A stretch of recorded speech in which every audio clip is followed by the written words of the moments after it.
Hi all, I am Sham. I have Kishan with me. Hi everyone. Welcome to Free Float. Today's topic is MMT, which is a short form for modern monetary theory.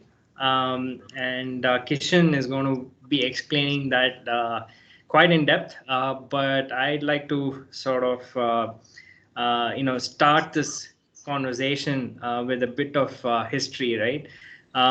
So, for example, why do we need money? Like, what does money do for us? So money does two things primarily. So one is it's a store of value. So if I have 100 rupees now, I keep it somewhere in the hope that 5 years from now, if I need 100 bucks to do something, I'll be able to take it and buy whatever I want. So it's a store of value. And the second thing it does is be a medium of exchange. So I should be able to take this 100 rupees, go to any shop, give it, and get what I want. So these are the two things that money does for us. So in the beginning of history, right? Gold acted as both a store of value as well as a medium of exchange. The problem with that is, if you wanted to buy a palace, you'll have to like lug a truckload of gold and give it to someone. So, what this means is your transaction cost is extremely high. You could get mauled on the way, to the point of exchange. There's this whole piracy thing, which was dependent on raiding ships that was transferring gold between countries, so on and so forth. So obviously, it was kind of like you know a problem that was waiting to be solved, and the way they solved it was, look, here's a piece of paper. It's written here that if you take it to a government or a bank or something, they will give you 100 grams of gold or whatever that is, right? So here's a piece of paper for that. So that obviously solved the medium of exchange problem, right? So transaction costs came down. So you no longer had to lug gold wherever you went. You can just take this pieces of paper. um, then the other, so as the world's economy grew and as trade grew, right? So how do you translate a piece of paper, in, I don't know, in Italy to to an equivalent piece of paper in India, right? So you needed some sort of communication to happen in a way that that facilitated this trade. So along came banks and bill discounting and credit and insurance and so on and so forth. So the world trade became bigger and bigger and bigger. But all this had one thing in common, which is all those pieces of paper still said that if you go to a bank and present this, you will get gold. Now the problem with that is all of world's wealth could not exceed the amount of gold that there was in this world, right? So if the world needed to grow, it needed to find more gold. And most of the early wars were between countries were waged, to raid the other person's gold, right? So that the country can grow. In fact, Spain for the longest time was in severe deflation until they went and found Inca's gold. The whole Inca genocide was for gold. And once they found it, Spain overtook even Britain, in terms of economic growth. So the thing is, gold was a hard stop, right? So they want to solve this, again, right? So obviously you don't want to keep fighting between each other, just so that you can grow. So the modern sort of paper money, which can be exchanged, to other forms of paper money, in a marketplace. It kind of, well, I would say, went hand in hand with world peace, right? So the reason why we are not fighting with each other for gold is because of this modern system where where you have paper money, which is backed by the full faith of the issuing government, and that's it. It is not backed by gold. So a lot of things has happened in history that has led to the current state where where you have the government, then you have a quasi-independent central bank that makes sure that the banking system is sound, and banks are not going under, and then you have this fiat currency which acts as a medium of exchange and a store of value. But what has happened since 2008, since the credit crisis, is that a lot of economies have found out that there is no point in austerity. So the prime example of this, let's balance the books, let's not go overboard, issuing debt and so on, was Europe and the United Kingdom, and the opposite side of this coin was the US, which said, to hell with austerity. We need to provide stimulus, and they went and bailed out their banks and so on and so forth. But they didn't go much beyond that point, right? So they still held themselves back, saying, "Oh, we need to balance the books. We need to be worried about the deficit. We should not print too much currency. It'll lead to inflation and so on."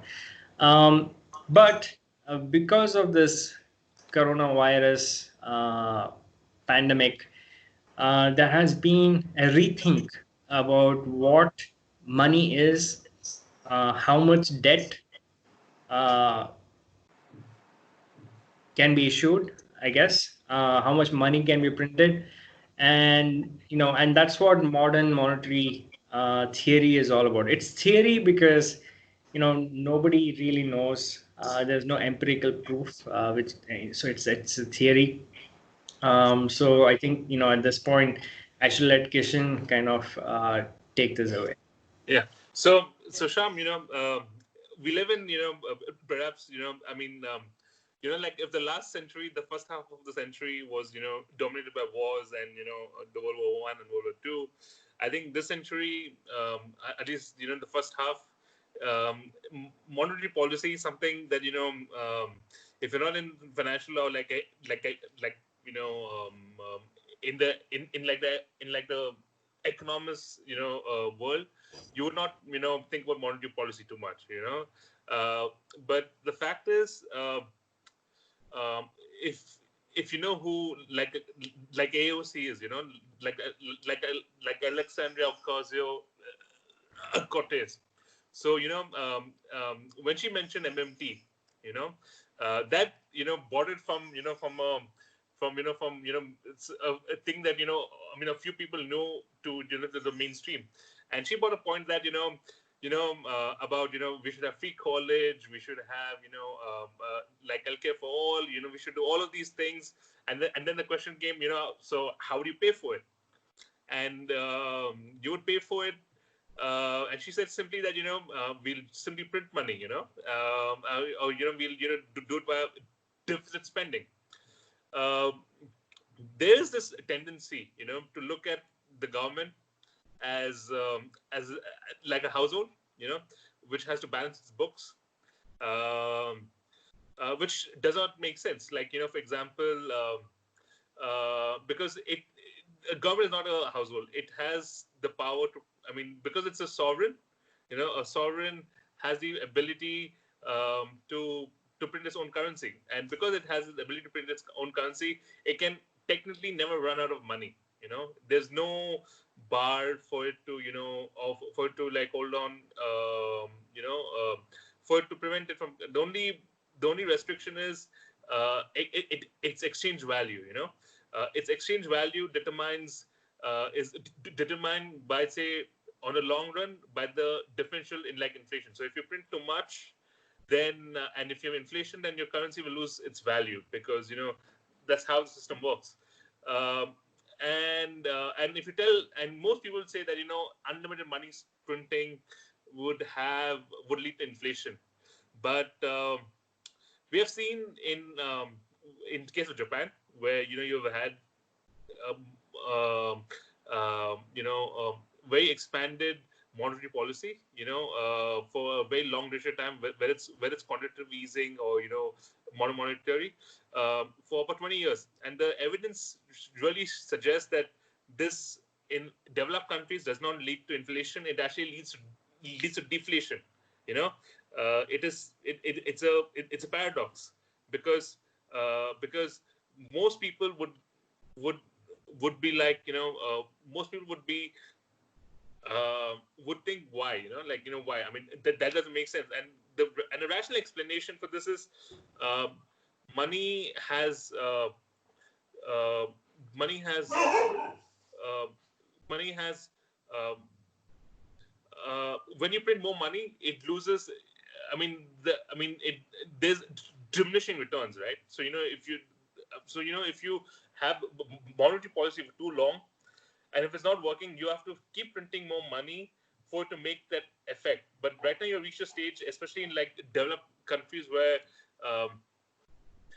you don't where the economy is so efficient that for you to stimulate for that extra, or that extra growth of $1, you have to maybe spend a bit more than what you had to do, say, 50 years ago, because your things like infrastructure, and those are already built. So you cannot really, I mean, the ways that you expand economic growth is really, better productivity growth is also at a high, so there are not many things that you can, like, that amount of money that would push economic growth, say in India, that those conditions is not there in Japan, which is a very advanced country. So what would happen is that you would find this money, people who want to borrow, banks would be reluctant to lend, and people, there are companies like Apple, and or like like technology companies who don't really depend on banks for their funds, because they're cash rich, and and so you have this paradox, right? Well, is it really a paradox though? Because so from where I see things, right? So if you look at photos of how the Brooklyn Bridge was built, back in the day, Yeah, there are so many people employed in building that bridge, yeah, right? But now, if you were to rebuild that Brooklyn Bridge, obviously it's going to cost a lot more than what it cost back yeah, then. But you would probably use like a million cranes, and so much automation, maybe prefab, maybe parts of it would yeah, be built in China or something and get shipped in, whatever, right? So yeah, so even if you spent like $1 billion rebuilding that bridge, it's not going to result in any sort of meaningful wage growth for Americans, for people in that country. And I feel that's the crux of the issue here, which is if you do any sort of deficit spending, for it to result in inflation, right? A lot of people should see that incomes grow. That's when they will go out and spend it, right? And that's when you will see inflation. But if most yeah, of the deficit, or this so-called money being created, ends up in the hands of a few people, who are at the top, right? So, so that would result in is asset price inflation, which is, you will see stocks go up, you will see home prices go up, you will see land prices go up, but those things are not measured in your CPI. So what's measured in your CPI is where is wheat, where is current, and where is those are where is fuel. So those are the things that go into your CPI basket. So you can have zero CPI, right? You can right, have like even deflation, but you can still have asset price inflation. because your whole economy is sort of inverted, right? So there are few people who end up grabbing most of this because that's the way it is, right? Whereas it there's really no trickling down to the actual kind of labor market or whatever. So that could probably explain why, even though people have tried deficits to give a boost to inflation, it hasn't really resulted in it, because the money has gone into a handful of people who are already wealthy. Right. And the thing that I'll add to this is that, unfortunately, um, the countries that, could do with, additional spending on its infrastructure and stuff is, countries like India and Brazil. But um, while, I mean, I'm sure, there'll be more emerging markets that would, that look into this. Uh, I mean, at least conventionally, you will think that, because emerging markets are less efficient, you'll have more, you'll still have more money chasing less, I mean, fewer assets, or the same amount of assets. So, that would lead to, uh, like, inflation, and that inflation would, uh, uh, that would prevent like emerging markets from doing this. Taking the same approach. While a richer country like US or Japan, or even European countries would get away with it. And you mentioned austerity, like it's a complete counterintuitive, but the countries that have not that did not embark on austerity programs did much better than countries that did, or which were forced to adopt austerity measures. So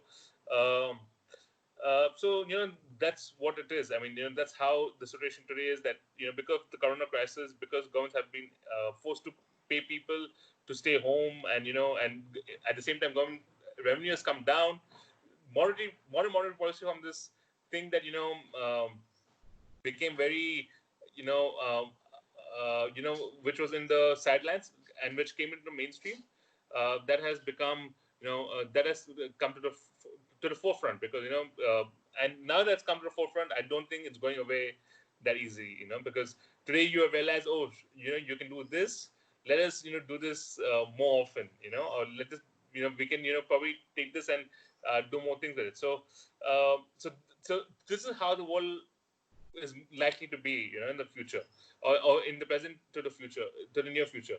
So how does this impact your portfolio? Oh yeah. So I think my go-to example is that in the US they gave what $1,200 to everybody for like 2 months, 2 or 3 months. So they said unemployment benefits, everything rolled into this, $1,200, take it. So what did they do? Most of them opened a brokerage account and deposited that $1,200, and started trading stocks.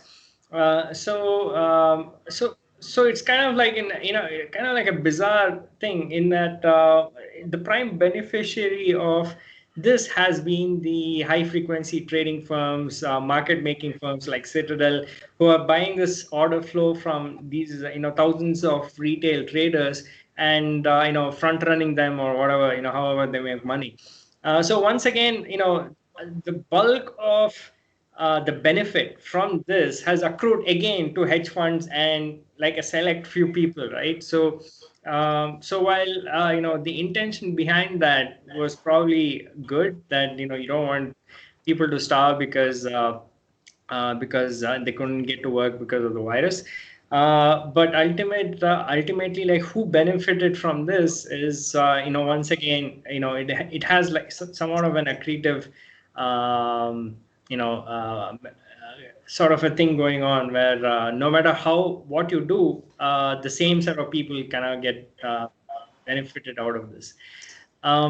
So along with MMT, I think the second thing going on there is zero bound interest rates, right? I think Yes. most of the US debt is currently at negative yields. Correct me if I'm wrong. I think Right. at least till that. I think even the 2 year is at negative yield. Not in the US, but in Europe. Oh, okay, cool. Most Europe. US is still managed to keep it all above zero for Okay. now. So the problem here is, if you're not earning any money, right?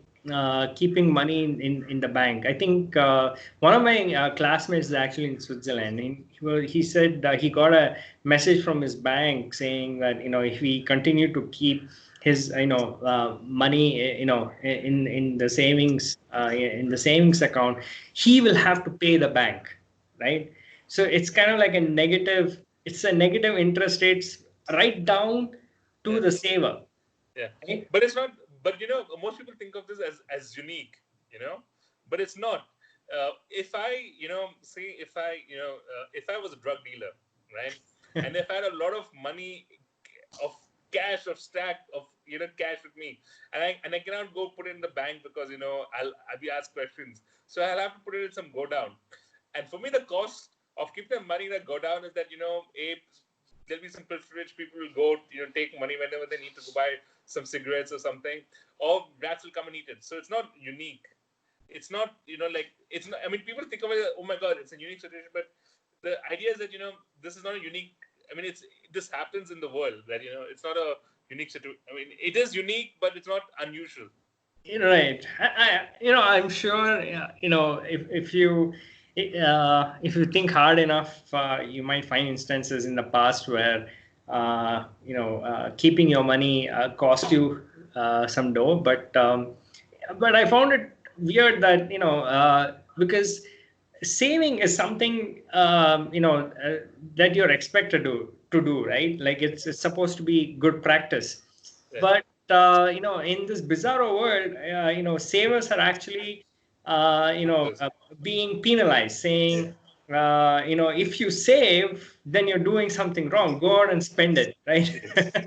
So the thing is, like, what do you spend on? Like, what do you expect things to, like, supposing.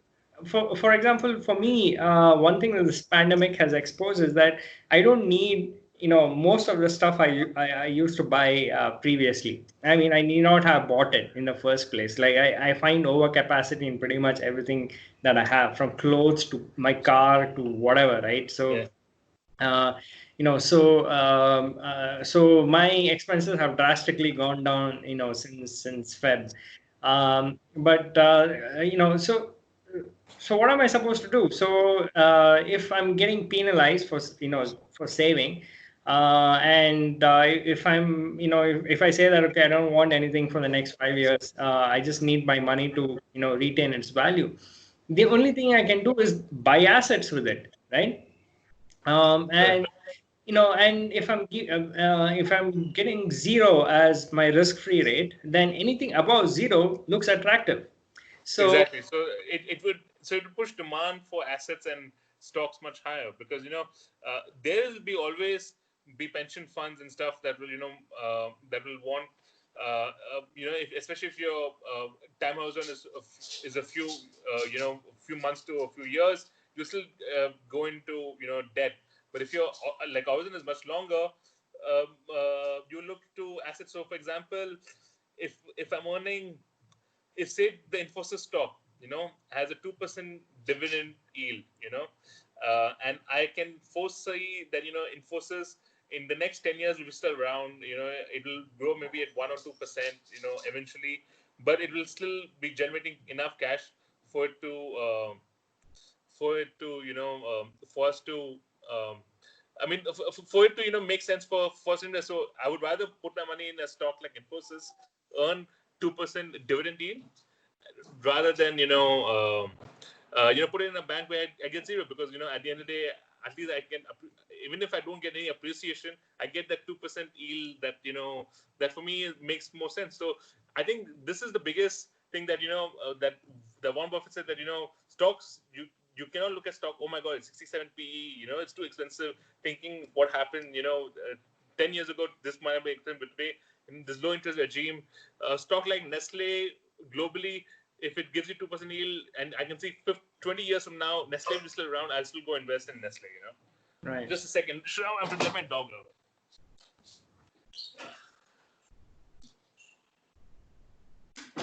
Yeah.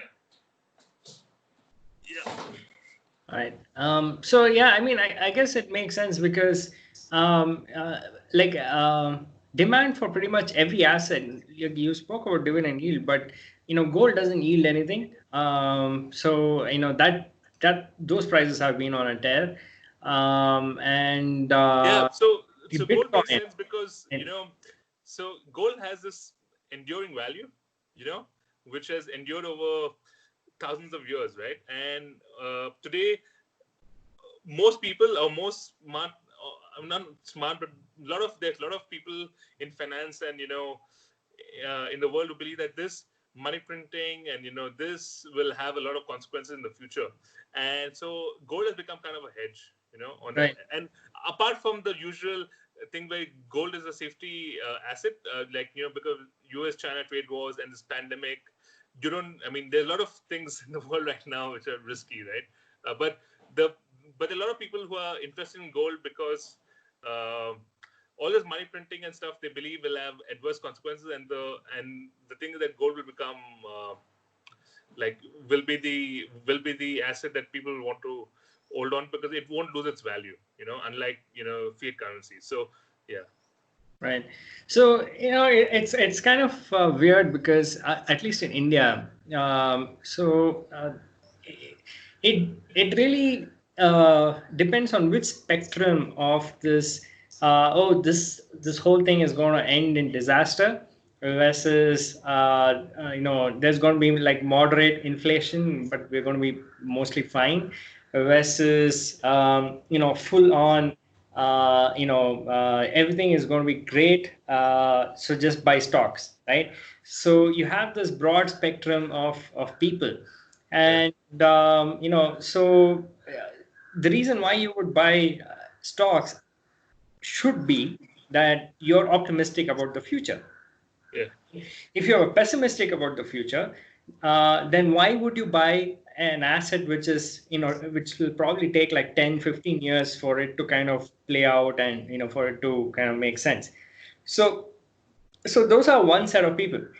And on this extreme side is like the guys who go and buy Bitcoin and, gold biscuits, keep it, in some sort of,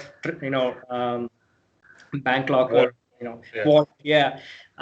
So to them I say, okay, if things are really that bad, then you're better off with guns and ammo, right? So why, can you imagine a world where the whole dollar system has collapsed and you have your stupid Bitcoin and a bunch of gold coins, like you're going to go to a sandwich shop and trade all your Bitcoin and gold to buy one sandwich, or or get mugged on the way. So Yeah.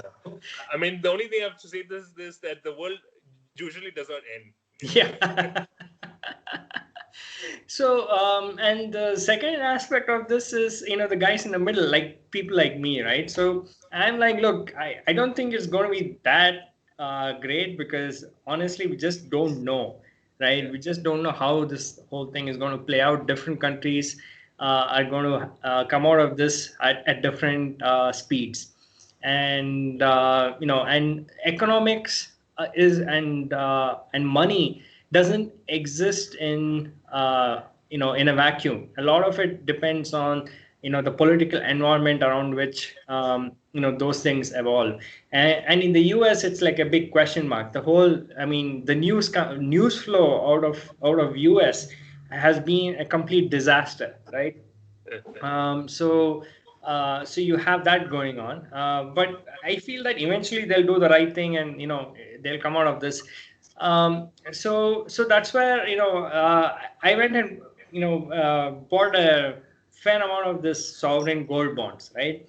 So which is sort of in the middle. So you're kind of saying, look, I expect other people to panic Yeah. and So buy you're gold. buying. So, but me, I'm not, I'm not in that category, but I'd rather buy paper gold that is being created by the Reserve Bank, and they're paying me some, a 2.5% interest on it. So I'd rather buy this, and I just piggyback on other people's panic, right?